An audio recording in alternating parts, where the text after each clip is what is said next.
Drugs आणि जुगाराच्या व्यसनानं एका तरुणाला गुन्हेगारी क्षेत्राकडे वळवलं। त्यानं पासपावली परिसरात चेन स्नॅचिंग केली होती। तर गुन्हे शाखेच्या चेन स्नॅचिंग विरोधी पथकानं जलद कारवाई करत आरोपींना अटक करत सोन्याची साखळी देखील जप्त केली।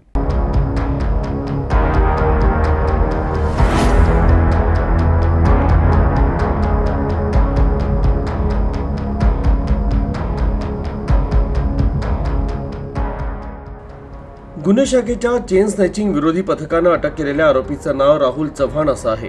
तो कावडापेठ येथील अणेनगर इथं राहतो।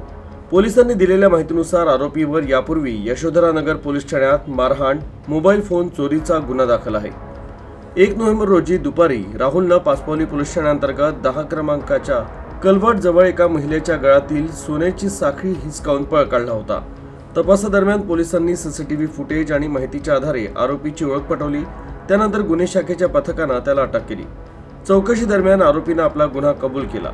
त्यानं दिलेल्या माहितीच्या आधारे पोलिसांनी गुन्ह्यात वापरलेली दुचाकी, सोनसाखळी आणि मोबाईल असा 82,000चा मुद्देमाल जप्त केला।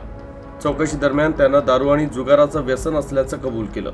तो पूर्वी एका मॉलमध्ये सेल्समन म्हणून काम करायचा, परंतु ड्रग्सच्या व्यसनामुळे त्याला नोकरी गमवावी लागली।